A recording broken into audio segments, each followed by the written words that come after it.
Oh, yeah, that's right. I don't want to talk about that. That's a whole different thing.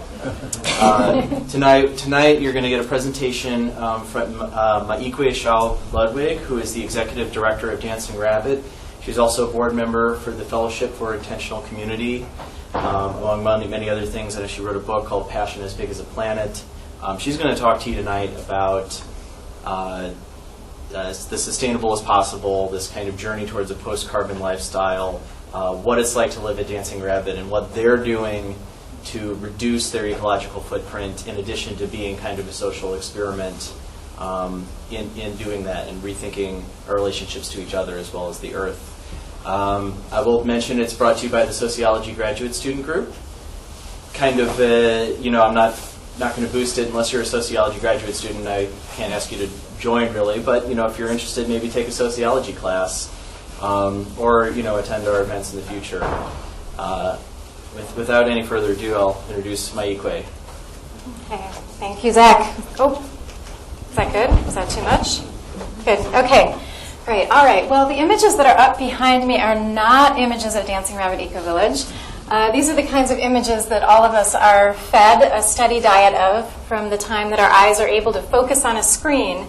And these are the signs of success in our culture. And we're told that this is sexy, this is cool, you want this stuff.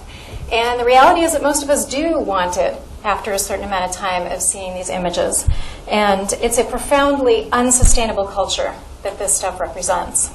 And in contrast to that, the images that we have of what a sustainable life might look like tend to fall into two categories.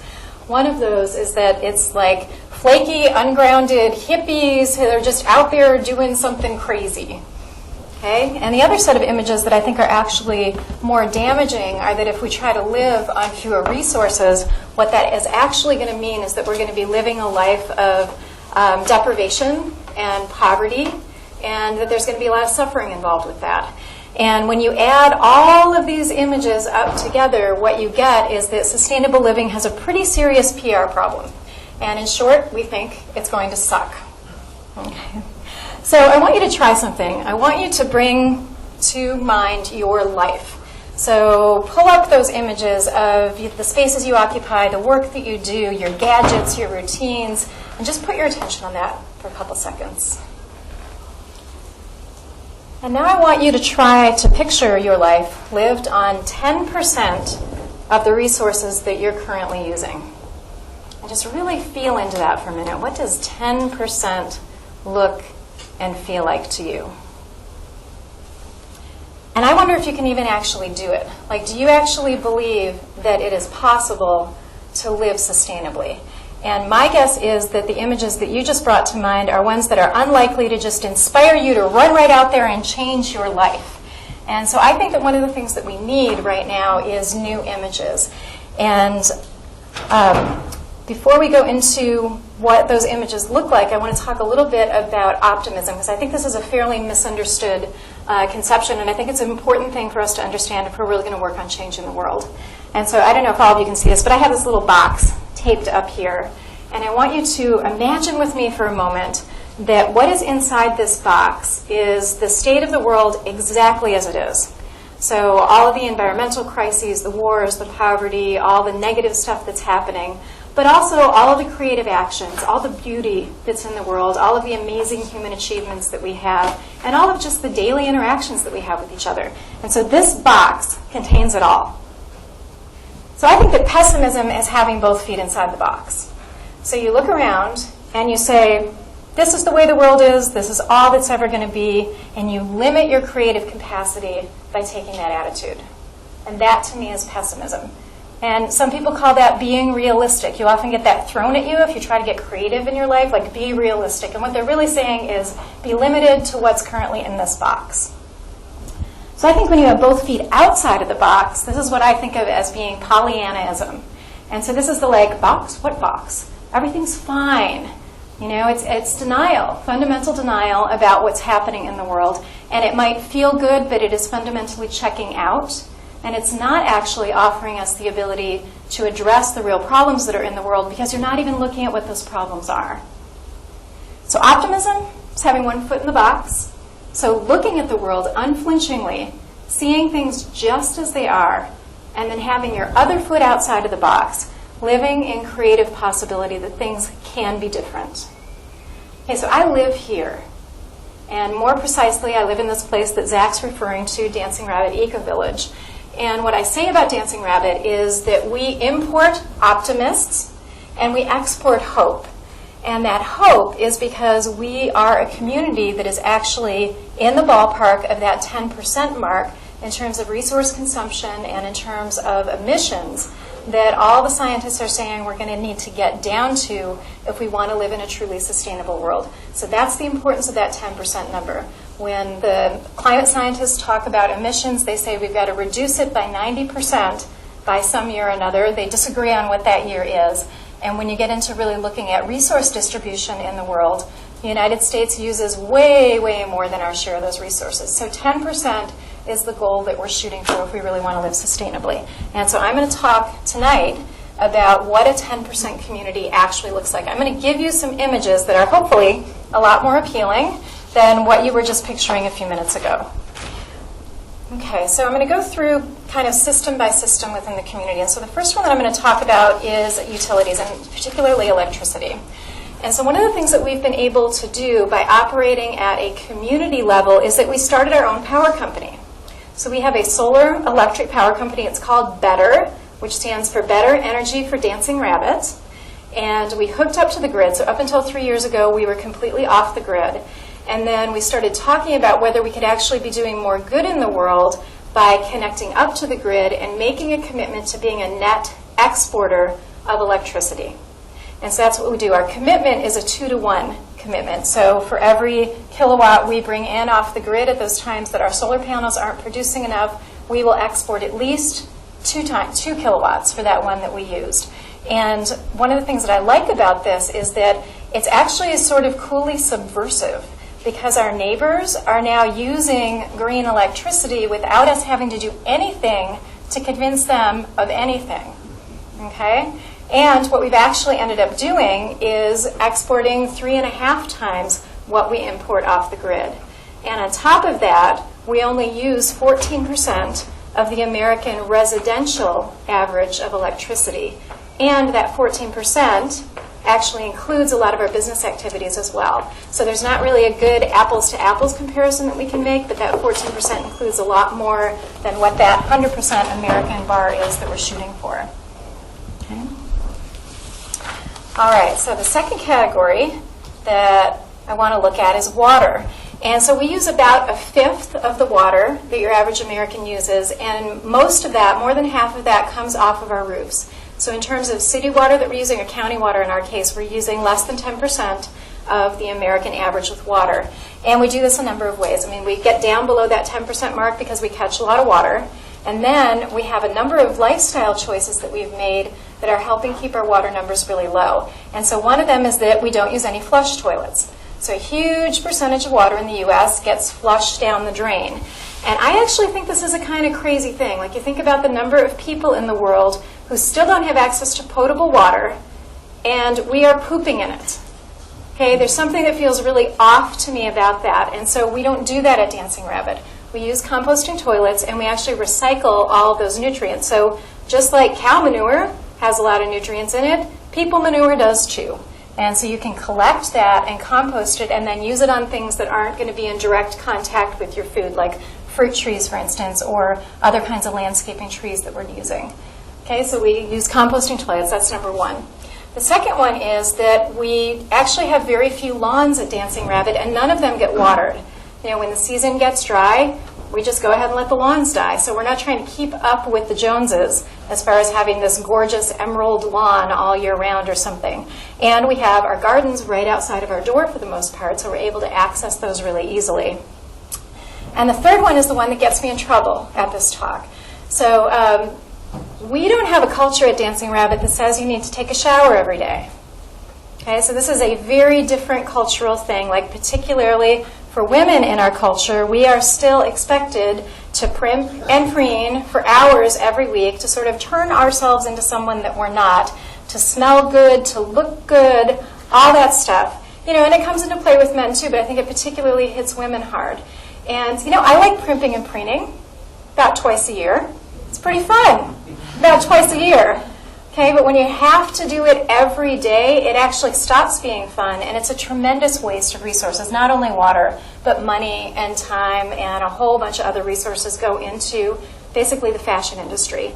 And so we're working on turning that on its head, and we don't have a culture that says you have to take a shower every day. That doesn't mean we don't shower. Gotten into trouble with this. It doesn't mean that if someone has a medical condition, they're not allowed to take a shower. This isn't about allowed. This is about creating a culture that says that we value people's contributions and we value them as human beings, even if they haven't just had a shower and made themselves all clean and perfect. Okay? And what we do have, at least during the summer months, is a really terrific swimming pond. And so those are the months when you really kind of want to take a shower a little bit more, is when it's really hot and sweaty out. And so we've actually gone from having this culture that's pretty isolating and really encourages people to be judgmental of each other, and turned it into an opportunity to be social with each other by making the pond more of the focus than wasting water through the showers. So that's water. So the next category is with solid waste, and this is an area where we feel like we have a fair bit of improvement to make. And I don't know how clearly you can see this slide, but the blue is Dancing Rabbit, the red is the U.S. average, and the green is the Seattle average. We're going to use Seattle as a comparison for a couple of things here. So we produce about 14% of the solid waste that your average American does, and we are appalled by how much trash we make, frankly. So we're really working on bringing this number down again. Like, we don't think that's good enough. We still look at the trash that you're producing and go, why? Why are we making all this trash? So we think that we can do better with this, but we're still already pretty far down below the U.S. average. And you can see that Seattle actually is quite a bit higher than we are. Okay, so now we're going to get into the couple numbers that make the biggest difference for our carbon footprint. So the only natural gas that we use at Dancing Rabbit is propane. It's only used for cooking. We don't do any home heating with any kind of natural gas, and we are at 5% of the American average for propane usage. Okay, so this is a huge, huge difference, and half of that 10% mark that we need to be getting to with this particular one. And the way that we do this is through a couple things that we do differently. Number one is, in spite of the fact that most chefs really prefer to cook on gas, we do a lot of cooking on electric. It's not nearly as much fun as a cook, but it's a much better ecological practice. And we do things like what you see in this picture. This is a solar cooker. It's a communal one. This lives in our main courtyard, and it's big enough that multiple families can get their dinners inside it. It's functional all year round. The part that you can't see up at the top there is lined with tinfoil or aluminum foil, and so it directs the sun's light in, and then there's a plate of plexiglass, and then there's that big chamber, and the chamber gets hot enough that you can bake stuff in it. You can definitely put a pot in there, and as long as there's enough water in it, you can walk away from it all day, and it passively cooks itself without using any kind of energy at all. And this is a little bit like, in old villages, they used to have like a village baker who you could drop your stuff off in the morning and get it baked and pick it up at the end of the day while the rest of the bread was cooking in the oven. So it's a little bit like that. It's a communal resource that we all share. The other thing is that we have this really sophisticated technology called a hay box. Okay? And hay boxes can be as elaborate as a very fancy wooden box with nice latches that has built-in insulation inside it, or it can be as not fancy as an old cooler with an old towel thrown into it. Okay, and basically what you do is you use a little bit of propane, or you put your food on the wood stove for long enough to get it up to temperature, so up to boiling, and then you take it off the heat, you shove it in the box, and you walk away. And you come back 2 hours later if it's a grain, or 5 or 6 or 7 hours later if it's a bean, and it's perfectly cooked, and it never burns. It's beautiful, and it is like basically all you do is use. It's the difference between using about 15 minutes of propane to cook your beans or your rice or whatever versus using like sometimes many hours of propane. And so by using techniques like this, we actually really bring down the amount of propane that we're using. We also have people that, if you heat with wood, during the winter, most of us just cook on our wood stoves. Like I got my propane tank filled up last October, and it's still half full. Like it'll be almost 2 years before I'll have to get my personal propane tank filled. And we're cooks, so we actually probably use, more on average. We're chefs. We like to, make it all fancy and cool. So that's propane. So then, I'm going to pick on cars, because everybody in the environmental movement picks on cars. So this is the standard American ratio of people to cars. In America, we have 83 cars for every 100 people. Okay, and that 100 people includes babies. You know they're not driving. Okay, so our ratio is pretty awful. It's like kind of 1-to-1 with the adults in the United States. Okay, so at Dancing Rabbit, we share those 4 cars among 65 people. Okay, and I think this is actually the most impressive thing that we do. So that's 7% of the average number of vehicles, and vehicle production is a hugely resource-intensive thing. And then we use about 6% of the American average of fuel, and almost all that fuel is biodiesel. Okay, so it's not even all fossil fuel that we're using. And the way that we're able to do this is through a lot of cooperation. And I'm going to talk about that a little bit later, but we basically spend a lot of time coordinating how those rides are going to work. We do errands for each other, all that kind of stuff. And so this is based on having social connectivity in our lives at a level that most people don't have it. Now, you might be jumping ahead of me and wondering, whoops, we'll wait on that one, and wondering if this is an applicable thing for people living in urban environments. You're like, yeah, nice for you. You guys are rural, out in the middle of nowhere. You've got this whole community thing. Well, I thought that too, and I just read there was a really interesting study that was done in North America. They surveyed 7,000 people who live in urban environments, and they found that 50% of them, that's 50% of them, had either not bought a new car or had sold a car because there was a car co-op available in their city. So car co-ops have been hugely impactful in urban environments. And you also don't need to live in a city that already has an established car co-op to do this. Right before I moved back to Dancing Rabbit, I had one of the most functional vehicles in my circle of friends. None of us had very much money.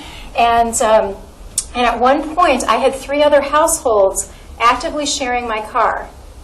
Okay? So we didn't have an official car co-op. It was just a friendly agreement between friends.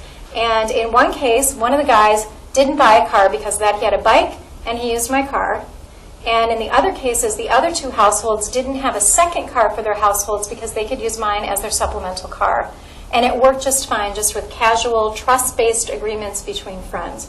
So I really encourage you. I don't know if Columbia has any kind of car co-op scene or not, but if you don't have to wait on having a car co-op in order to be able to do something like this. You can just cooperate with your neighbors, cooperate with your friends.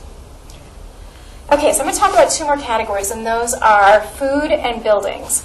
And these are, all the statistics that I've been giving you are from an ecological audit. We had a graduate student who worked with us a couple years ago, it was like a little over a year ago, and she did an ecological audit of us. So she recorded everything that people were eating. It was great. She took out all of our trash for like 3 months and weighed it all, and so we didn't have to take our trash out. It was awesome. Love grad students. They're great. So she did an ecological audit on us, and one of the things that we found out when we were doing that audit was that food is actually really hard to figure out how to quantify. Like, do you measure food in terms of the weight of the food, in terms of the calories of the food, in terms of the volume? How do you do that? And what do you do with, like, somebody bought the hamburger from God knows where? You don't actually know how to trace those back. So it's actually a very, very difficult thing to do. And so we've discovered that we need to figure out more sophisticated methodologies before I'm going to be able to give you nice, clean numbers like I've been giving you so far when it comes to food and buildings. But nonetheless, we have some tactics. And so I want to be clear that we're not talking about 10% of the calories when I say 10%. Not saying starve yourself. And that's, I think, something people get afraid of. It's like deprivation consciousness. This is actually a real fear. I'm turning it into a joke, but this is a real fear for a lot of people. You may not have to eat less. Like, not necessarily. Okay, so we're talking about 10% of the ecological impact, not 10% of a life. Okay, that's what we're trying to talk about here. All right, so we believe that the 3 main tactics for bringing down your ecological footprint are local, organic, and low on the food chain. Okay, this does not mean that everyone at Dancing Rabbit is a vegan. We're not. But it does mean that these are the kinds of things that we pay attention to.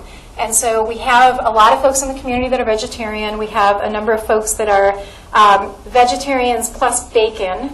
It's a new category at Dancing Rabbit because we have neighbors now who...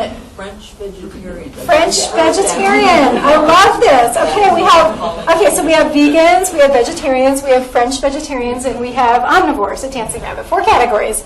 And the reason why bacon has now become the big thing, it's not just because it's the big thing out there. I'm sure we're being influenced, but it's not just that. It's that we now have some neighbors who are actually producing really high-quality pork for us, and it's like they literally walk it over to us. It's that close to where we live. And so there's been a shift in the last couple of years. We used to have more vegans and vegetarians, and now we actually have greater access to animal-based protein than we do local, organically produced vegan protein. And so there's this trade-off between, organic, local, and what the makeup of your diet is. And so we're in a little bit of a shift right now culturally at Dancing Rabbit. But we still think that these are the tactics that we ought to be taking. And we're not there yet where we want to be with food. We probably grow about 25% of our own food, and we know we could be doing better than that. Okay, so how do I know that? I know that because Sandhill Farm, which is another intentional community, about 3 miles away from us, grows 85 to 90% of their food every year biodynamically, not even organically, biodynamically, plus enough to sell to us. And so when I think about food, like they are my heroes when I think about food, is Sandhill Farm and their cute kittens. So we know that we could be doing better with this, and we have a model for that. And if you want to come and tour Sandhill at the same time you're coming and touring Dancing Rabbit, you can get a chance to see what that food system looks like. And we will get there someday. I promise. We're headed that way. Okay, so the next category is buildings. And there's a number of things that go into determining how ecological a building is. There's the materials, the distance that they come, the efficiency, and the square footage of the building. So those categories at least are really important. And so this is a picture. I'm going to start with materials first. This is a picture of my house in production. And so I have a straw bale house. And those straw bales came about 20 miles from our local town, Memphis, Missouri. It was a farm that was selling straw bales that we now have trained to actually do straw bales properly, to be able to be building grade. It's great. Work with the local farmers long enough, you get your needs met. It's awesome. So those came about 20 miles, and that post is from Sandhill Farm, 3 miles away. All the rest of the wood that's in my house came from an old factory building that was taken down in Quincy, Illinois, the year that I was building my house. And so it's all either reclaimed lumber or lumber that came from Sandhill. And so that was about 70 miles away from us. So that's the thing that traveled the furthest of the main materials in my house. And then a lot of us have like nice glass mosaics in our houses. And the glass that's in my house came 1,670 feet. That is the walking distance from the community recycling center to my building site for my house. And then the plaster, you can see this nice clay plaster that's on the wall back here. This isn't actually my house. But that clay plaster is the same kind of plaster that's on my house. And that clay was dug out. This is true with all our foundations. We have lots of clay. And so you dig out the foundation, you put the clay in a pile. When you get to finishing the house, you bring the clay back over and you smear it all over the walls along with some sand. And then you get a finished plaster. And so that's the distance that the materials traveled in my building and some of the materials that are in the building.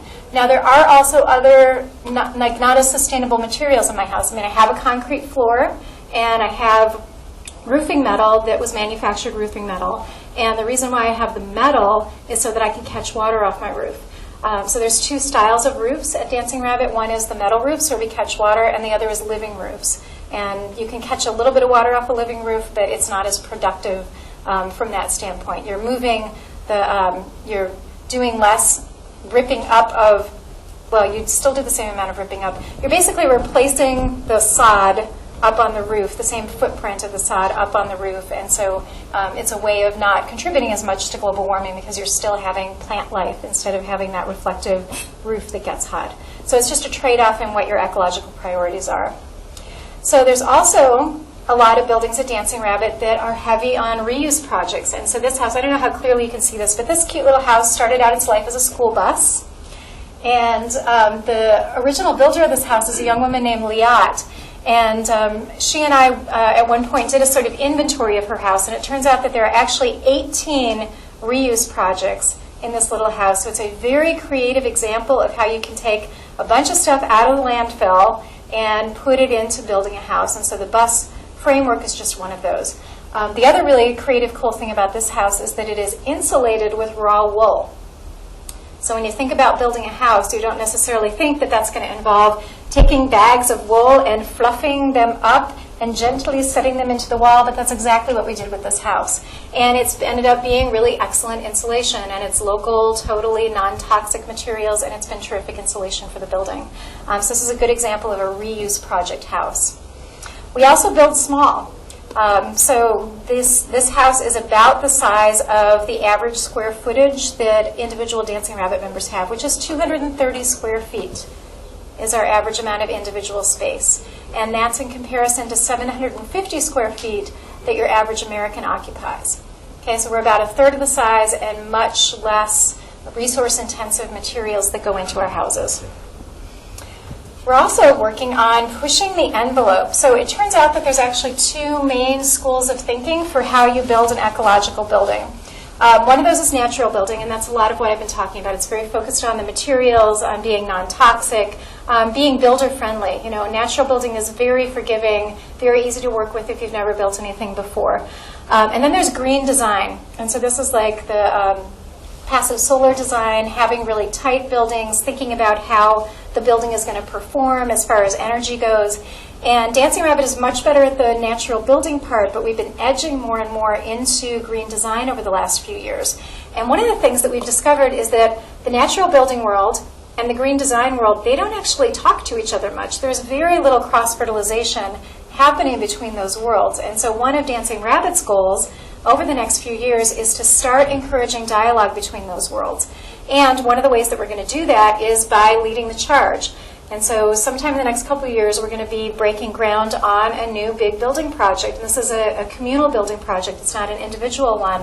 That is either going to be a new common house for us, because we're sort of outgrowing our current common house, or it's going to be a nonprofit educational center. And we're not actually sure which one of those serves a higher purpose, so we're debating it. This is an architect's mock-up of what we would do if we were building a new common house.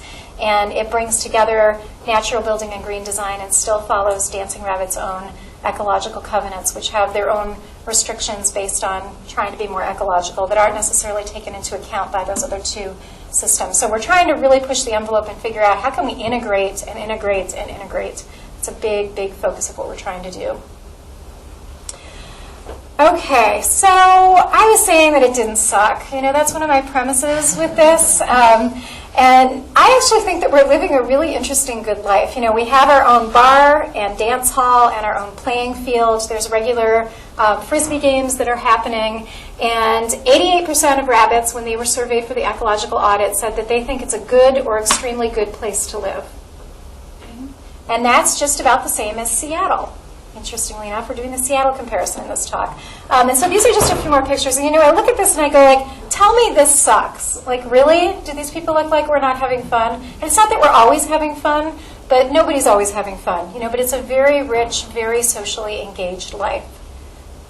Okay, and you might be asking the question, why should I care about Seattle? What's the big deal? And so this is, you know, this talk has been restructured to be mostly talking to university audiences, and Seattle's been rated one of the 4 best places to live for people under 35. Okay? And it's also on lots of livability lists for people older than 35. But it's a very good place to compare to. So we're not picking the town that people feel the most miserable in. We're actually picking a pretty high bar to compare ourselves to, and we think that we live up to that comparison and that we're actually living a really good life.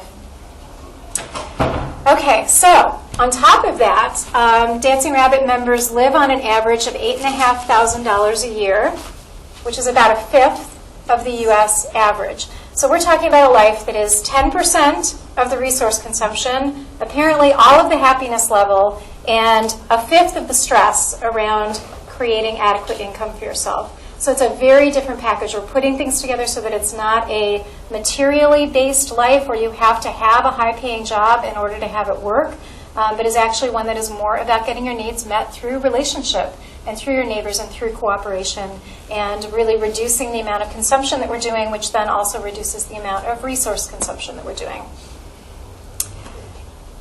Okay, so I want to talk a little bit about work. And so there's this concept of timeless work. And so timeless work are those things that 5,000 years ago, our ancestors were doing these kinds of things. 1,000 years ago, 100 years ago, and now today we're still doing this kind of work. And so this is things like building and making and preparing food, childcare and elder care. There's also a lot of skills that are timeless skills. So these are some of the traditional skills that are being preserved at Dancing Rabbit. So candle making, soap and tincture making, even making your own medicines. Healing is an example of timeless work. And we also do a lot of very modern work at Dancing Rabbit. So this is a really good example of a pattern that you'll see in lots of areas of life at Dancing Rabbit, where there's a mix of timeless and smart use of technology, and that we're trying to keep those things in balance. So some people do work on their laptops, and that's what they do for a living. And some people grow food and do childcare for other people, build houses, all that kind of stuff. And so it's a mix of what people do. We also are not a commuter culture. So one of the ways that we drive so much less is that we don't encourage people to have jobs that are away. We encourage people to localize not only our food, which is the thing you hear about, local food a lot. I'm going to talk about local everything. We really want to be localizing our lives as much as possible. And we have one person who works at the hospital in town, and there's nobody else commuting. All right.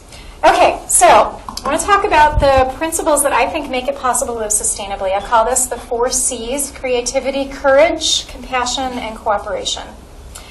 So the first one is creativity. I already talked a little bit about Liat's house, that had all of those resource use things in it. So when you're doing this thing, when you're straddling this and you've got one foot in the box and one foot outside of the box, you actually have to get creative. You can't just follow the well-worn paths, and that's actually probably good, because I think those well-worn paths are getting us places that we don't collectively want to go to. So you got to get creative. So one example of this is, so this is a reciprocal roof is what this is called. This is the framing for a reciprocal roof. And it's actually, there's a really cool community metaphor up here too, because each one of these beams rests on top of the other. They all support each other. Okay, it's all in balance and supportive. It's a cool metaphor. Not my point at the moment, but it's a cool metaphor. So in order to make this work, you have to have something that syncs it all together. Okay, so most of the time what people will do is they'll get it to this stage and then they'll get something manufactured to hold that in place. So it's a fairly expensive piece, usually of a relatively inexpensive building. The guy who built this building, his name is Ziggy. You may have heard of, he's got a blog called The Year of Mud, and so this is the framing of Ziggy's house. And I used to eat in a food co-op with Ziggy, and we were sitting around one night, and he was he'd gotten to this point and got stuck and didn't know what to do. He didn't want to spend the $500 or $600 to get something manufactured, and so we were sitting around brainstorming. And you go through those like conversational lulls. People start feeling hopeless, can't figure it out, and then this woman in the group who had never built anything in her life says, "How about a tractor tire?" It was one of those cool moments where, the energy in the room kind of goes, ooh, that could work. And so the next day, Ziggy's over at the machine shed looking to see if we have tractor tires, happen to be laying around that haven't been taken to recycling yet. And so he cuts it in half, sticks it up there, and that is what holds Ziggy's house together now. Now, the point of the story is that this was somebody who knew nothing about building.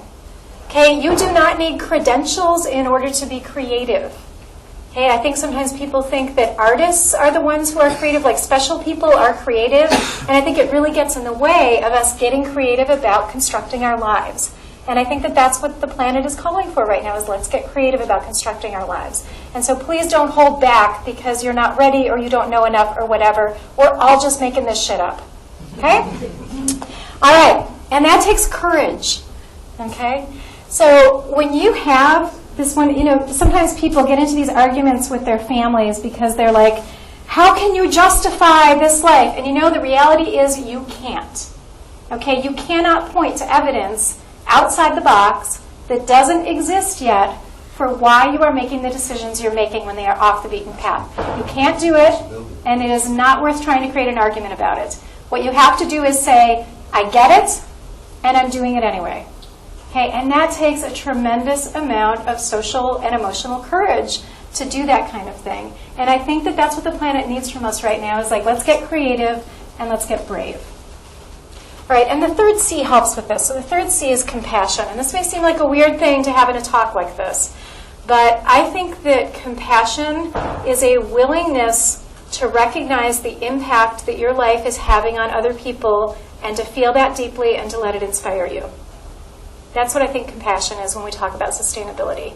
And our actions in the United States are strongly affecting not only the other people around us, but people on the other side of the world that we are never going to meet. You know, if you look at the way that climate change is impacting populations in the world, we ain't seen nothing yet. You know, you look at the people in the islands in the Pacific, they've already lost whole islands. Okay? And so having compassion means not shying away from that reality. We are affecting other people. And, you know, compassion, if you think about like compassion with like sort of anonymous masses, like that's actually not that difficult. Okay? Try living in community with people you dislike and practicing compassion on a daily basis with people you dislike. Because that's the thing that I've learned is creativity and courage and compassion are actually skills, and we need places to practice our skills. And community is terrific for that because we're rubbing up against each other all the time. Okay? So I actually think that living in community is world peace work on some level because we are learning skills for how you live with each other, how you resolve conflicts peaceably when things are not going so well. And you got to start somewhere. You got to start at that small scale of doing it with your neighbors and then be able to move to larger and larger scales and build up. As a population, we need to build up our skills for peaceable conflict resolution. And community is a great place to practice that. All right. So number 4 is cooperation, and I call this the mother of all sustainability skills. So Dancing Rabbit couldn't be doing what we're doing without a lot of cooperation. And I talked about it with our cars. So we share cars, we share a common house. So there's a building that's about 2,500 square feet where a lot of people have their bathroom facilities, their kitchen facilities, their computer facilities, so their offices. People have their whole offices in our common house. And so you're rubbing up against each other all the time. You have to negotiate space use with each other all the time. You have to figure out how to pay for it. And so cooperation is what makes that possible. And that common house is what makes it possible for us to build 100 square foot houses, 200 square foot houses, and not have it feel like deprivation because you can get those other needs met. You know, and yes, you're sharing a bathroom with 40 people. But you know, how much time do you actually spend in the bathroom anyway, really? Particularly if you're not taking showers every day. You know, so you put this whole package together, and cooperation is really what makes it work. It also means being practical. I mean, we use our computer tech to do a lot of our coordination. So the way that our car co-op works is that you sign up ahead of time. If you know you're going on a trip the week before, you sign up on an online system, and then there's somebody whose job it is to transfer all that information onto a sheet of paper. We get together, we have a meeting every Sunday that's called the WIP, which stands for the Week in Preview. It doesn't describe what we do to each other, it describes what it is. So you get together and we do car coordination each week. And that kind of cooperation makes it possible for us to share those 4 cars and have it work. And the fun part is, like, we have days where the cars don't go anywhere. I love those days. They make me so proud of my village. And they do actually happen on occasion. Okay, so that's that first chunk of the talk. So I'm going to move on and talk about climate change now. And so I have just violated the main rule of public speaking. I'm supposed to scare the piss out of you first and then tell you about my great solution. I don't like doing it that way. I'd rather give you a sense of like, oh, there is actually options out here, and then give you the gloom and doom information, which is what I'm now going to do. Okay, so this was my first article that I read about climate change in 1987, the cover of Time magazine, and it was at that point we were talking about the greenhouse effect. So if you're old enough that you remember that phrase, and then we talked about global warming for a long time, and now we're talking about climate change. We're moving on to climate disruption. So I've watched 4 different, shifts in the language around this stuff. And this article, so this was 1987. I was a senior in high school. And this was fairly formative for me. This helped determine a lot of the direction of my life because I recognized at that point, like, ooh, this is pretty serious stuff. And this was 27 years ago. We were already getting major press around this being pretty serious stuff. All right, and this is the new part of the talk. So I'm now going to get my notes out and make sure I'm not skipping something I want to make sure to say. So Okay, so why focus on climate change? Like, there's a lot of environmental issues out there, so why this one? I think this one for two reasons. Number one is this is the biggest thing going, folks. This is the biggest thing happening in our generation. And secondly, if we don't solve this one, let me ask this. How many people enjoy a good political conversation, good political debate? You like getting into like thinking about it, all that kind of stuff. Okay, we don't solve this, forget ever being able to argue with anybody again. It is going to swamp every other issue if we don't figure this out. Okay? When I started tracking this 27 years ago, they were saying, in a century or so, some bad stuff might happen. Okay, and then 10 years later, they were saying, 75 years or so, some really bad stuff might happen. And now, it's gotten closer. It is happening now. We're already seeing the effects of it. That was not predicted 27 years ago, that we're already going to be seeing it. And the news keeps getting worse and worse. So the big, gloom and doom sayers way back then, that's now the mildest stuff that anybody is predicting. Okay, so the news has just gotten progressively worse and worse. So I'm always a little skeptical when I hear people talking about, it's still a few decades off. I'm like, man, that's not how this has unfolded. I mean, it's gotten shorter and more serious every step of the way. So I also want to say that the climate deniers are right about one thing. Okay, so you look at this chart. The blue thing on the top, that's CO2 concentrations, and the white thing on the bottom is temperature. And this graph goes back 800,000 years. So this is tracking very, very, very long cycles. What you notice, though, is that they mimic each other. Like the carbon in the atmosphere and the temperature are almost in lockstep with each other. Okay, so this is the part that the climate deniers are right about. Yes, there is a natural cycle. Temperatures go up and down, CO2 concentrations go up and down. But if you look closely at this chart, CO2 concentrations have been between about 180 parts per million, which is fancy ecologist speak. You don't have to worry too much about what exactly it means, but 180 to 300, maybe a little more than 300, is where those peaks are. Now, what they're wrong about is that if you look up here, this is where we are now. Okay, so we are at about 400 parts per million. Okay, we have already seen a rise in average global temperatures of 1 degree. So we are already seeing that white line going, oh, right, here I go. I'm going to follow this one. Okay, so we are way out of range of anything the planet has dealt with before. Okay? Now, I hate winter, and there's this part of me that is super tempted to go, Missouri's predicted to get wetter and warmer. And I'm like, dude, break out the pina colada mix. I'm all over it, isn't that tempting to think that, this is going to be actually pretty good for us? This is the wrong way to think about this. This is bad thinking.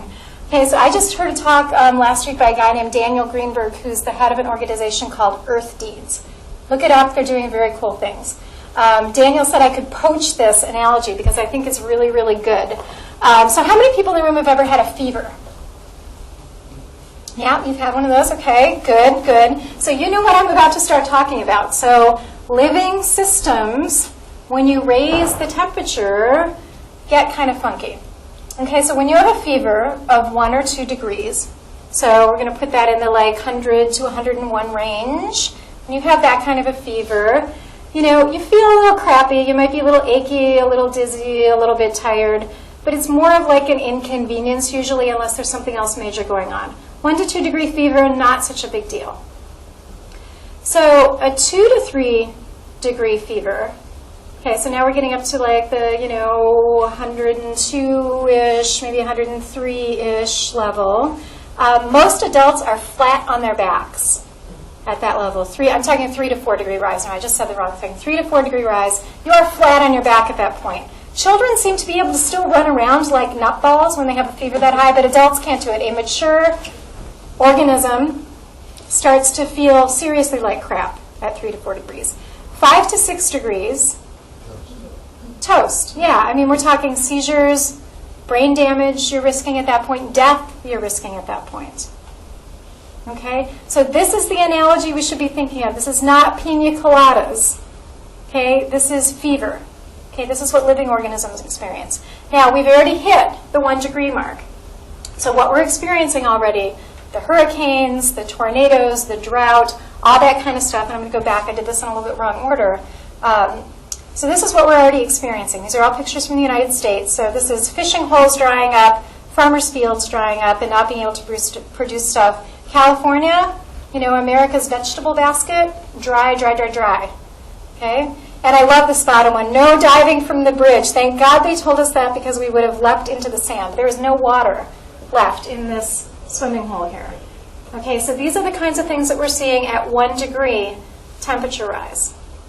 Okay? The most rosy predictions that we have right now from the scientists are saying, like, if we changed everything tomorrow, like if we got down to dancing rabbit levels tomorrow, we could stop it at a 2-degree rise. If we keep going the way that we're going, the rosiest predictions are 5 to 6 degrees. So that's that major organism shutting down level of things. The doomsayers are saying 11 degrees if we keep going the way that we're going right now. So that is twice that brain damage death level. Okay, so this is very, very serious stuff, folks, and we are already right into the middle of it. Okay, so this is, I looked at lots and lots of maps. This one was just easy to read from the back of the room, so I picked out this one, but I could have picked out maps from various different years. So 2012 was the warmest year in the U.S. So white, there's no states up here that are marked white. White would be a normal year. Above average is what that says, kind of in that middle zone here. Ooh, okay, thank you. I don't need to know that, thank you. Okay, so this is above average, and then this down here is record warmest. Okay, and you can see this little tiny contiguous U.S. down here is dark red with record warmest. Okay, so this has been happening consistently for the last few years. Okay, now we get to scroll back through all of those. Okay, so responses to climate disruption, and we have options for this. So I want to offer a little bit of context for this. I mean, I'm making it funny, but I want to give a little bit of context for that, and that is that, so I am, among other things, a consensus facilitation trainer.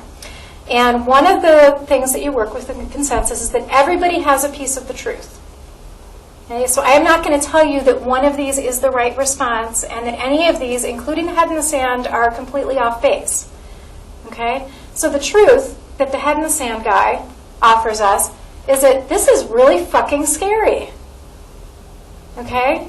If you take in the emotional impact of what's happening, this is a completely sensible response to that if you stay there.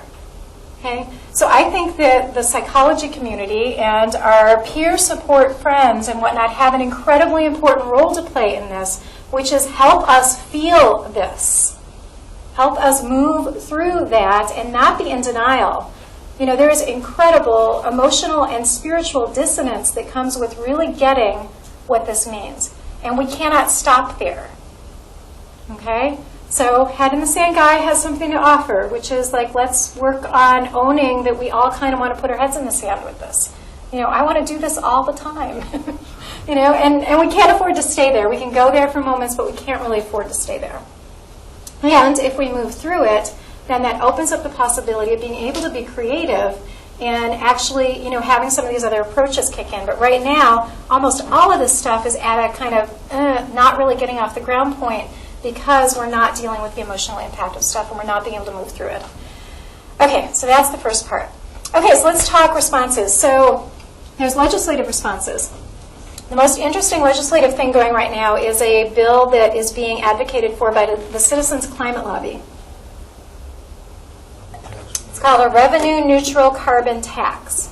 Okay? So the way that this thing works is that when the fossil fuel is originally, you know, brought out from source, so when the oil comes up out of the ground, it is taxed at that point, and just at that point, just once. And then all the money collected from that is distributed equally among all households in the country. Okay, so it's just American companies that we're taxing. So it's distributed equally among all households in the country. And the thinking behind that is that if you tax it, it's going to get more expensive at the consumer end of things. And so the distribution is designed to do one of two things. Either cover that cost so that this is not disproportionately difficult for poor families, which it would absolutely be if we weren't doing the redistribution part. Okay, this is a way of doing economic justice work at the same time that you're doing ecological justice work. Okay, so it's redistributed. So either it's going to give you the money to pay for it, or the people who have already reduced their carbon load are going to get a nice bonus. So we have rewarding good behavior at the same time. And it's going to encourage all of us to do a better job with our carbon load. And so it's a way, it's like social engineering and economic justice and ecological that word, all at once. Okay? So it's actually pretty brilliant. And the interesting thing is that a lot of conservatives like this plan because it's not saying you cannot do X. It's not regulating what companies are doing. It's using an economic engine in order to affect change. And this is much more popular with conservatives than just regulating what companies are doing. And so this actually has a good chance of passing. Okay? Now, I work for a nonprofit. I'm here speaking on behalf of a nonprofit. I cannot advocate for you supporting any particular candidate, but I can say please vote on Tuesday and let's get the people in here who will actually pass this thing. Because this is, as far as I can tell, the number one piece of legislation that will actually make an immediate significant impact on this stuff. And that is what we need, is immediate significant impact. Okay? So if you're on the fence, please get off it. Okay. So the second one is economic approaches. And one economic approach that's been bandied about is, this is a self-correcting problem. As fossil fuels get more expensive, as it costs more to pull it out of the ground, this is just going to take care of itself because people will start using less carbon. I think this is a wrong-headed economic approach to things. If the free market was going to save us, it would have already done it. Okay, because we're seeing the effects. It's like we're already there. What do you mean it's going to save us? Like, it's not working. And if you believe Naomi Klein, and I have 2 book recommendations up here, Unfettered Capitalism is part of what got us here. Okay, I'm not going to say more about that now, but I'm going to strongly recommend that everybody in the room pick these books up and read these books. She's very, very good and very thorough and has an interesting analysis about capitalism. And so I'm going to suggest, though, that there are some economic things that could be done. One of them is that we can stop subsidizing the fossil fuel industry. Does everybody in the room know this, that we still subsidize the fossil fuel company? Our tax dollars, are going to Exxon? Don't even get me started. 11 years of that? How many years? 111 years of that thing. 111 years. I did not know that. That is even more That's appalling. I've been doing the wrong thing for a long, long time. It is. I am with you on that. Okay, so we could stop subsidizing the fossil fuel companies. So you can call whoever your local reps are and get on the phone and say, next year's budget, nix it.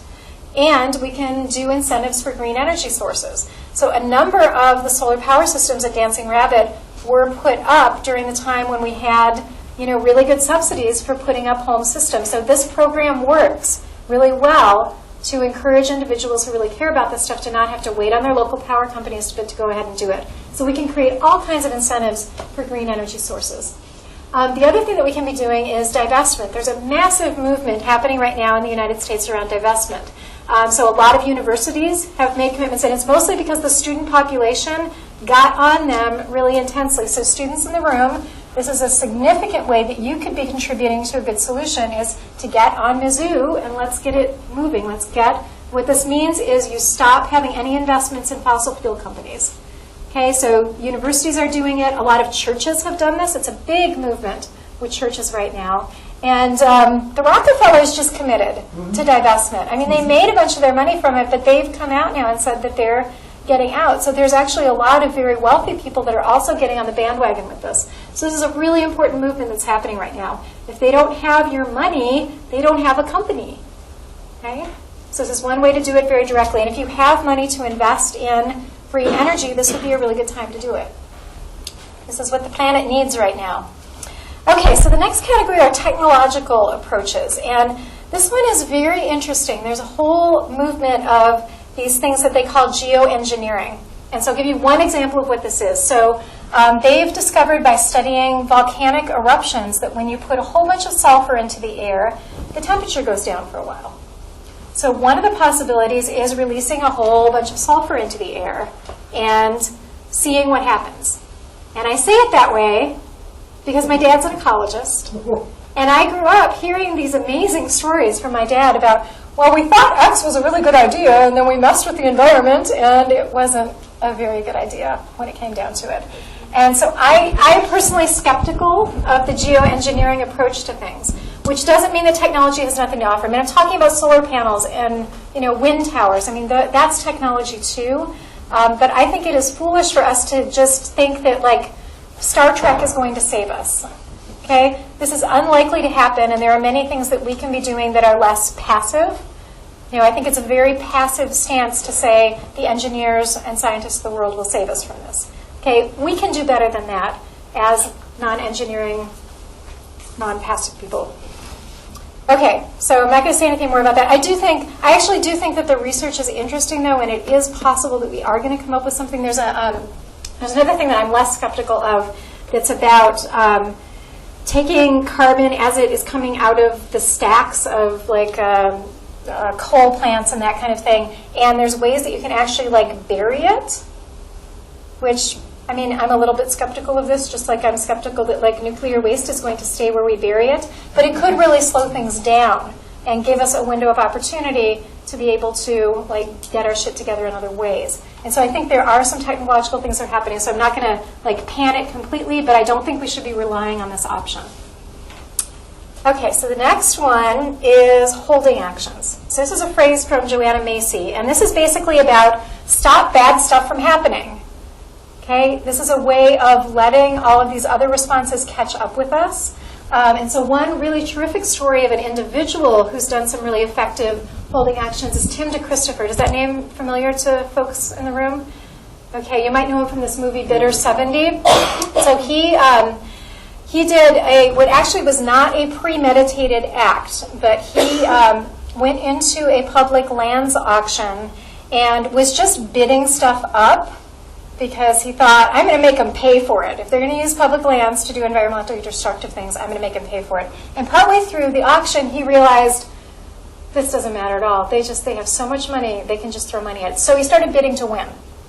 He didn't have the money to be able to pay for it, but he started bidding to win. And he was doing this partly because he felt like not only was this unethical, but he had researched it, and he thought it was illegal, the particular public lands auction that he was at. And so he won a whole bunch of public land in this auction, immediately went to work fundraising to be able to pay for the thing, and then ended up going to prison for several years for this. And in the meantime, though, they did declare a bunch of the properties that were on auction to have been illegal. And so he actually did this one thing as one person, spontaneously made a decision, just felt into his heart and his body and went, no! You ever have those moments when you're watching the news and you just want to go, stop! Moment. That's what gets us to do holding actions. And that was what Tim DeChristopher did. He's now out of prison and he's in Harvard Divinity School and is doing amazing talks around the country. If you ever get a chance to hear him speak, he's an amazing, amazing man. So that's one example of a holding action. Another one is 350.org. So Bill McKibben is a name that is associated most strongly with this amazing, amazing, humble, incredible man. And they're working on, one of the main things that they're working on is stopping the Keystone Pipeline and stopping fracking from happening. And I chose these slides very deliberately. What's interesting about these slides?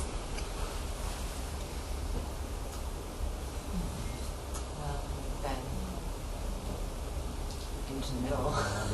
Like the image in the middle? What about the image in the middle? Well, just that you have sort of the Native American. I mean, these are sort of the people from which we, are the starters of this world. Stole stuff from. Yeah, that we stole stuff from. Yes. Okay.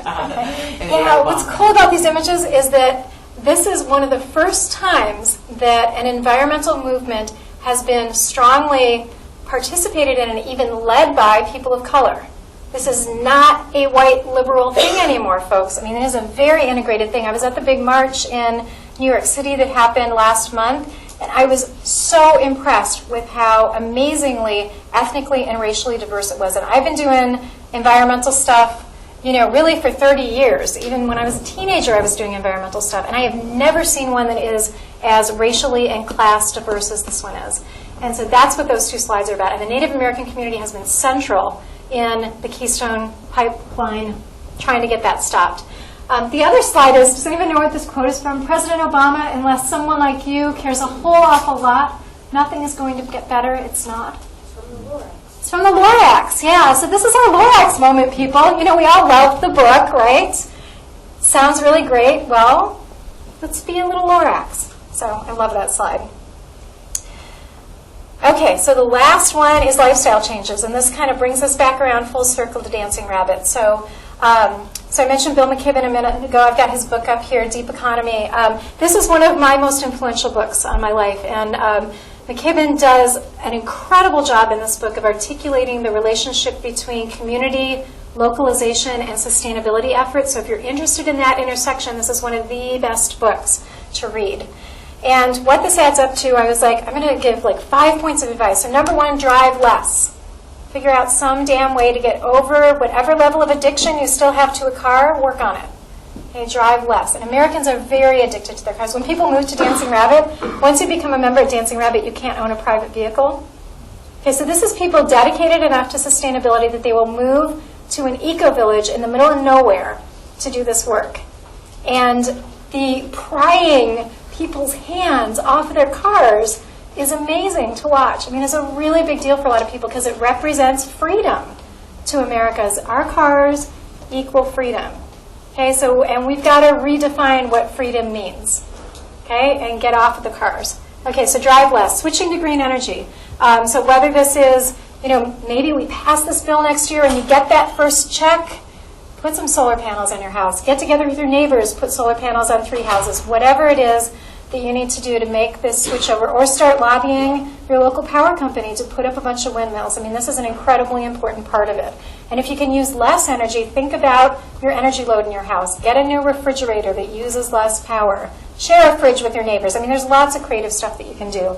But switching over to green energy and using less. Number 3 originally said, eat local. But it's not really about just eating local. It's also about, you know, Dancing Rabbit, when I go to be entertained, I walk. You know, like my life is within about a 6-block area.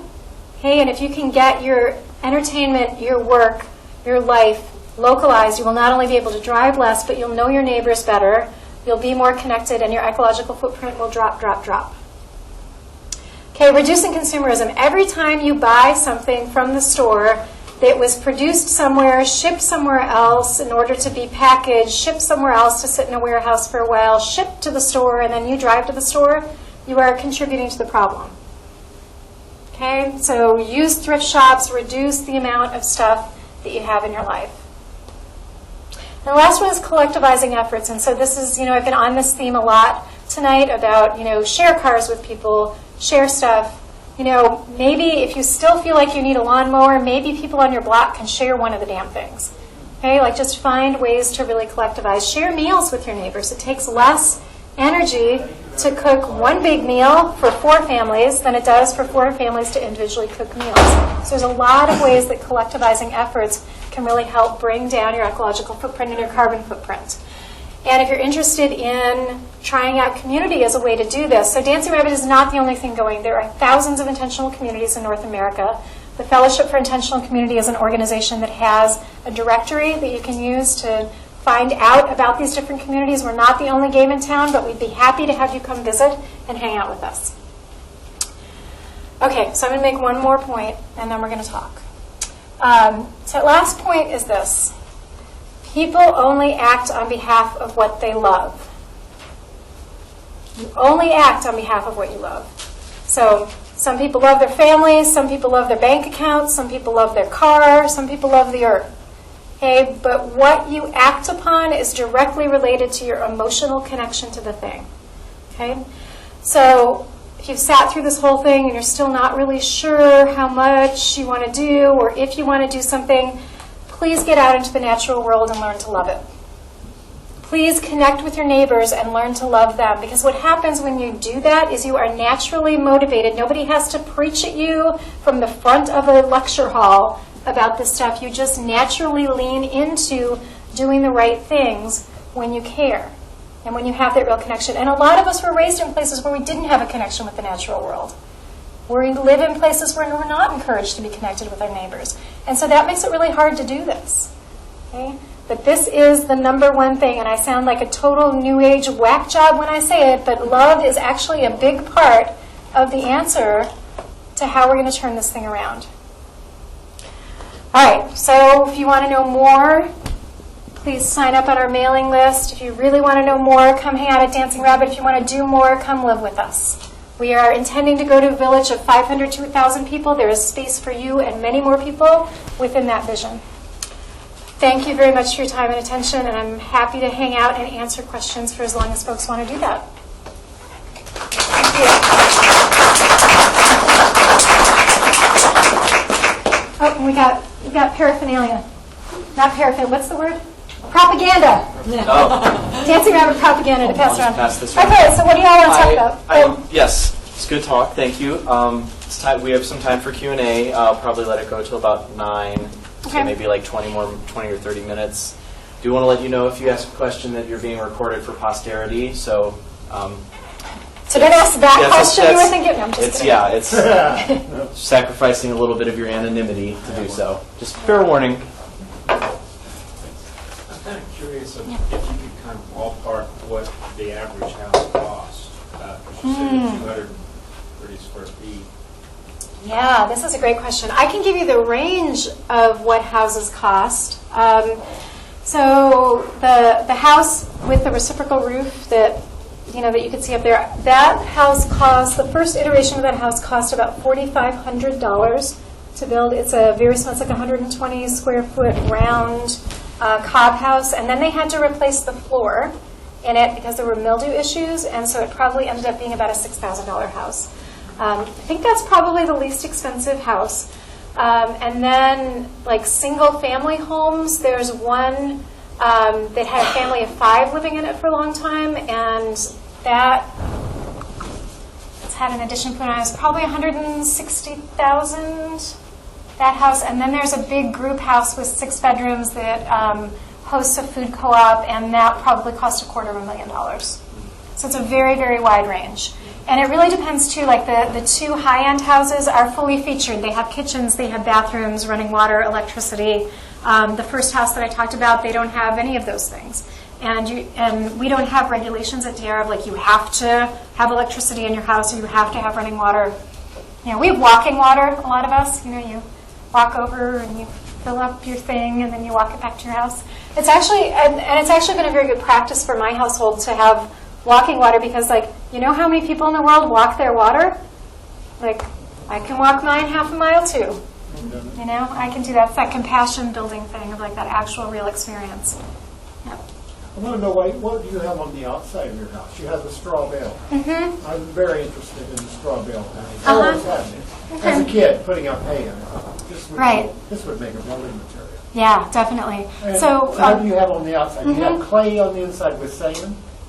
So different houses have different things. There's 2 basic kinds of plaster. There's lime plaster, which is a white plaster, and instead of clay, you have lime in it, and that is much more mildew resistant, and it's much more weather resistant. So it's a stronger plaster. And so my house has lime plaster on the outside and a clay plaster on the inside. But it does take a tremendous amount of energy to make a lime. It does. Or you have It to does. fill limestone. Yep, it does take a lot of energy to do that. And there was a balance plate, and I'm like not a particularly good example because I'm not a super enthusiastic builder, so I can just say that. But the motivation for me was that I am lazy about maintenance, and I was worried that if I did clay plaster, I wouldn't keep up on it well enough, and the house would degrade.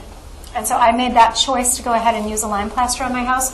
I'd say the majority of houses at Dancing Rabbit use clay plaster, but they're more excited about natural building than I am. Sorry to any natural builders in the room, it's just not my thing. Oh, yeah. Are your members able to stay politically engaged while living on Dancing Rabbit? You mean able in terms of do we have any regulations about that, or able as in they have time? Just as far as because you're in a location where you're farther away, and so you're not seeing as many people. And so I'm thinking, do you have folks that are living on Dancing Rabbit but also engaged in some of the other climate groups that you were discussing? Right. This is a good question. So people have very different relationships to this. Some people feel like living at Dancing Rabbit is my activism. And I'd say that's maybe half of the people there take that attitude. And then, I I would say there's actually 3 intentional communities in our county, and we're actually a very intense voting block at this point because almost everybody votes. And so we're politically engaged as far as that goes. We also have gotten involved with when CAFOs, confined animal feeding operations, is that what the O is, have tried to come into our county. We've played a very big role in doing the stop thing. So we've been involved in that way. And I would say that climate change is the thing that is really sparking a lot more activism right now. There were a batch of us who went to the march. We also organized a little local march. There's some really cute pictures on our Flickr feed of like the little march that happened down Main Street at Dancing Rabbit. And we are about to start, so the Citizens Climate Lobby. Yeah, no, I know. I'm an Yeah. active member of CCL. You guys are about to start it. We're about to start Saturday. We're having our first organizing meeting for a CCL chapter. And we've done a lot of self-educating about climate change stuff, and so we're active in terms of like our activism with each other, is also like pretty in place. So I think people relate to it really differently. Yeah, no, I mean, that's why I asked, because I'm very active, and I guess I'm always, it's sort of like I always struggle with, is it lifestyle or activism, what's more important? Or maybe you can do both, but. Right. It's just, but I'm glad you guys are starting a CCL chapter, it's great. Right, Yeah. right. And I think that when people first move to a place like Dancing Rabbit, I mean, your first priority is getting a roof over your head, and then for most people, your second priority is getting a garden. And so, like the woman who is organizing, who's the main driving force between organizing a CCL chapter, they just moved into their house. They've been working on a house for 5 years. All hand built, like a few power tools came into play the last year, but a really incredible house. And it took them 5 years to build it. And so she's now freed up again to be doing more activism work. And so she's very happy about that. We also, our nonprofit also does a lot of education and outreach work. And so, that's like in some ways, like right now I am here as the executive director of Dancing Rabbit's nonprofit. And this is some of my activism in the world. How close are you to agribusiness land, to where you have concerns of overspray and contamination of what you're doing? We have neighbors right next to us who spray stuff we wish they wouldn't spray. And there's actually a proposal for a relatively small, chicken CAFO right kitty corner to our land. And so we're just back to fighting that fight again. And the neighbors were good. I mean, they knew we were going to be concerned, and they came directly to us before it went to the county commissioners. So, we're in that dialogue with them, and so we appreciate that like we've gotten a reputation. And he was very respectful when he came to us. So we're just in that conversation again. So yes, we are not as much of an island out in the middle of nowhere as we'd like to be in some ways. If there are children that live, how do they go to school, and how does that work? So each family makes their own decisions, makes their own choices about schooling. And so some of our kids have been in public school all the way through. My son is just in his first year in college, and he was homeschooled all the way through. And so we've had both ends of that. Actually, he was in a charter school for 2 years or something. And then there's a batch of kids. The kids that are my son's peer group, there weren't really enough of them to get a really vibrant homeschooling or school, like at-home school, if that makes sense, going. And so he was the only one who didn't end up in public school for the last few years at least. And one of them was actually in a private boarding school in Boston, an art school, because she was ready to do more interesting art stuff than our local small-town public schools can do. Now, the younger kids, we've got, between the 3 intentional communities, I think there are 16 or 17 kids between 5 and 10. And so that's a critical mass to be able to actually do schooling stuff. So they've set up this really cool homeschooling cooperative thing where one parent does, one term, they do one class 1 day a week, and then the next term, another parent does stuff. And so they're actually shuffling the kids around between the 3 communities and doing schooling together, which is pretty cool. But ultimately, it's really up to each family and each kid how they handle that.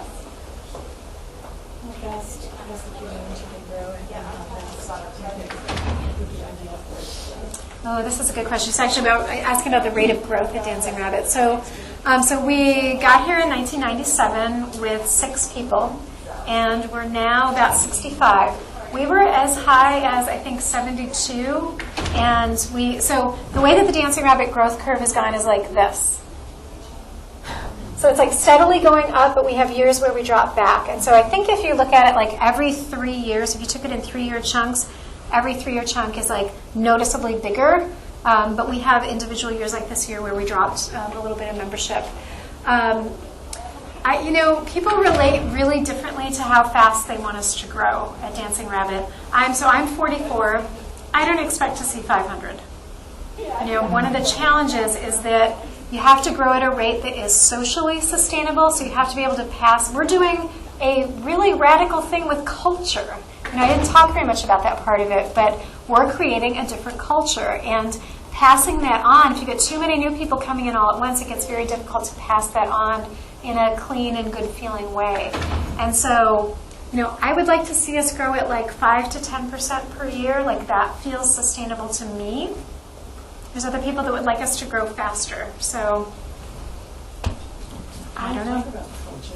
Can I talk about the culture? Sure. So the contrast is, wider American culture is, it's competitive, it's materialistic, it's individualistic. We're taught from a very young age, you're in kindergarten and you're looking at pictures of 4 pieces of fruit and you're asked to find the one that's different and wrong and should be eliminated. So we're taught this difference is bad kind of thing from a very young age, and we're really indoctrinated into that. And so that's what the mainstream culture is about. And so we're trying to do something different than that. What we're trying to do is cooperative, and I've talked about that part a fair bit, but also relational. If you have a problem with your neighbor, what do? In the wider culture, you gossip, you throw laws at them, you sue them. There's a whole array of things, none of which are very cooperative or relational. It rarely involves going over with a cup of coffee in your hand and asking them if they want to talk. And so that's what relational culture means, is that, you don't do the gossip behind each other's back, and you're supported in doing that. If you're going off about somebody, your friends usually hang in there long enough, and then they say, okay, now what are you going to do about it? What are you going to do about it? Not what do you want them to do about it, but what are you going to do about it? And so we're really encouraged to be working stuff out very directly with each other. So it's cooperative, it's relational, it's connective. When you're walking down the path at Dancing Rabbit and somebody says, hey, how you doing? That's actually a real question. You're not obligated to go, yeah, I'm fine. My grandfather just died, but yeah, I'm fine. You're not obligated to pretend that nothing's going on when it is. And so that's the kind of, connective relational culture that we're trying to create. I heard you on the radio, KOPN. Uh-huh. I think it was you, wasn't it? Was it last night? I think so. It was me? Okay. And you said that the extreme age was 67? I think so, yeah. I'm 67. Uh-huh. What would be the hope or prospect of someone my age of even thinking of? Oh, we so much want more elders. Really? Yeah, really. We do know stuff. I know. You know stuff. You know a lot of stuff. I studied architecture, which gives me an ability to design jewelry or anything. Right. So yes, we do want more elders. I think that we are weak in a number of diversity categories, and that's one of them. Making that jump. It's scary to think about. Yeah. Because health comes in Right. with age, and I'm thinking, well, I couldn't even think about this until after June next year, because right now, I'm taking Gleevec. That's $10,000 a month. Right. Well, your For Social chemotherapy. Security and Medicare don't go away. Yeah. Because, you know what I mean? You would still have that coverage. And so yes, we are definitely open to elders. And one of the things that shifted over the last few years, it used to be if you moved to Dancing Rabbit, and this was true when I got there, you pretty much had to build your own house. And now we have more rental property. We have houses for sale right now, which we haven't had in a long time. What is the rental? What amount is the rental? Because I have to pay for an efficiency. I have a hole in the wall. What I have is a dressing closet without view. Uh-huh. And it cost me $264 because it's a portion. And someone else is subsidized. But I have to have $170 a month in storage because Right. So I don't own any of the rental properties, so I don't know this for sure, but my sense is that the range of rental costs is like probably between like $250 and $350 a month, and that's for various sizes and various types of amenities in those spaces. But this is knowable information. I mean, if you send a note to the Dancing Rabbit at IC.org, IC for Intentional Community, Dancing Rabbit at IC.org is our general correspondence email. And so if you send a note with your questions there, then Danielle, who's a terrific, terrific correspondent, will answer questions or put you in touch with the people who can. But it is not a closed door for, people in their 60s for sure, even 70s. It's, or 80s. Like, we're fine. I saw another hand up. Go ahead. What resources or suggestions do you have for applying some of these sustainable living things to living not in controlled communities? Mm-hmm. Like, I think it would be great to live in one, but there's also a lot of people who are never going to live in a community. Right. So how can we apply that to our lives, and in what Mm-hmm. ways can we enact change outside of those communities? Right. This is a great question, and it is to some extent very place specific. Like some towns have terrific farmers markets. Some towns you have to start a farmers market if you want a farmers market. And so I think that the number one thing would probably be, again, like I was saying, finding some way to reduce driving and really localizing whatever you can. So finding who are your local food sources, figuring out how to live and work closer together, or work from home so you don't have to drive at all, or do it from a short walk, that kind of thing. And so I think those 5 things that I had up on the slide, that's really my advice. And how to put that package together really depends on where you live and who your friends are and who wants to play and that kind of stuff. I think also just being more conscientious about it. We do have plenty of resources here in Columbia that you can plug into. People have those answers and help you walk out those shifts. Is there a strong and knowable connection between, I see a lot of folks here from the local town who, some of you have been here for a very long time, you know all these things, and how easy is it for the students to access you all? Started the farmers market on the campus. Okay. No, there are good places here on campus, right? My impression that it's not, because I will find people who have lived here for years, and like something that I do and I know very well, and they're like, oh, I've been searching for that for years, and I think, well, how do you not know that there's a Saturday farmers market and a Sunday farmers market? How do you not know that there's So one really interesting project you all could take on as a town is doing a what is it called, a sustainability inventory of your city. And so it's like you get together and you figure out, everything from who has cars that are borrowable to who has fruit trees that they don't harvest the fruit off of, to where are the farmers markets. And so this is something that you all could actually take on together and could actually be a real gift for the students who, they're going to come, every 4 years there's a major turnover happening, and to have a knowable list with that inventory somewhere could be really, really valuable for you all to do. So I would encourage some of you who have some organizing energy to think about putting together a project like that and making it really accessible and available to the students. Is there a sustainability office on campus?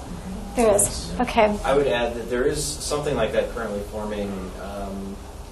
There is a group currently forming a Green Chamber of Commerce. Beautiful. Green Chamber of Commerce. That's great. So that's a great way to access businesses that produce or, hire locally. And, yeah.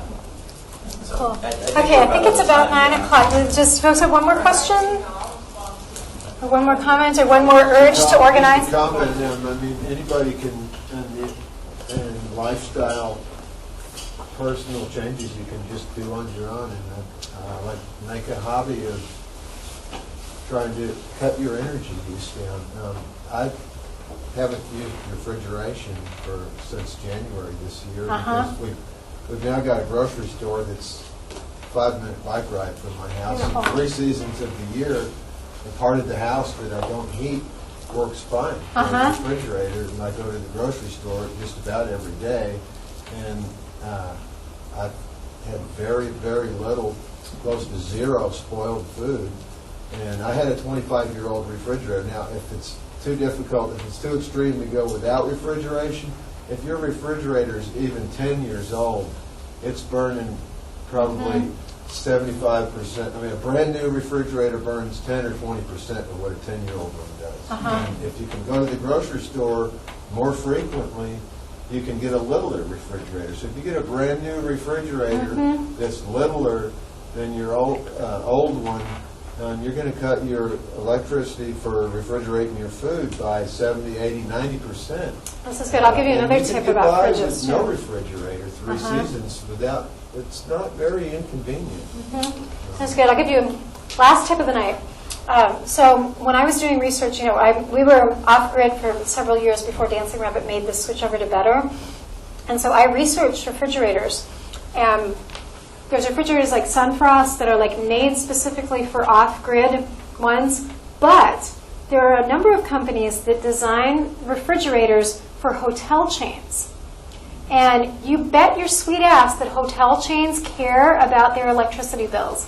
It's like their electricity bill times 500, And so there are some very inexpensive refrigerators that are being mass produced by companies that cater to hotel chains. So I would really encourage you to look into.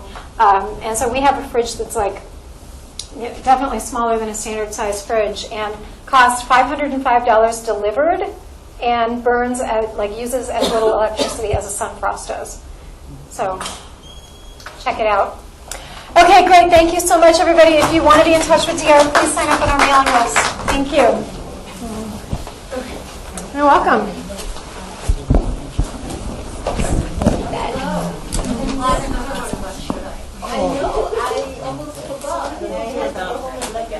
You're be gone for 8 hours. She'll be fine. Like, she will be fine. Doing all right. How are you? Yeah, it was amazing when Melanie heard of that one. Unfortunately, that was why we did that. My son went back there. I was the only one son who was back there. Well, thanks for signing. Making enough money. Polish people that are Doesn't have a house, but it's sort of like yeah, it's just like I guess that's $500 fair.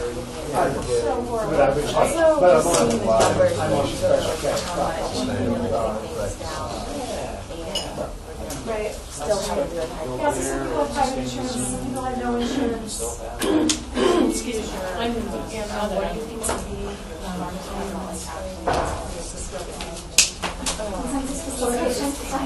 You hired us to work at us to come get a life consultant. I'm going to know. That's what I was thinking about that.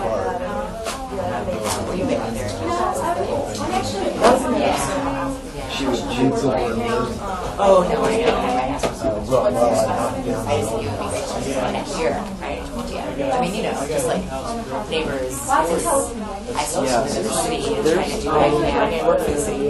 Right. There's, you ever been to Terranova? I know about Terranova. I haven't been there yet, though. Maybe I should go visit there. Yeah. And then I know in Alexander Street, it's not like a community per se, but yeah, there's a lot of solar panels and a lot more cooperation and collaboration than any other neighborhood in town. Right, yeah. That down. Families category awards. You know, Ellie Moore, Shimer College in Chicago. she lives on that street. She gave a presentation at the Sustainable Living Journal a few years ago on their activities. Yeah, that's what I saw you. I was surprised Mary Lehman one that you had to give all the information to. Older. They were both older. Oh, yeah. Yeah, they're kind of intense, but yeah. Yeah. It's okay. She wanted to know a little. She wanted to know everything twice. Yeah. She's a good activist, though. She's given a lot of money for some of the energy things that are running. She came to Citizens Private Lobby Group for a long time. She would always argue with us about what we were trying to do. And like, finally, just kind of like, I just asked her to like, stop coming. Oh, I have to get my cards down here. That was dumb. I mean, Disagree. It's okay to disagree, but you have to realize that can't do myself. And that is the groups which any We have got our and not get in the way. Right, you have to let people have voice, you know, how they're feeling too. You know, people have to have conflict, like open conflict. Yeah. So how do you know eating? So it's called. Have been eating?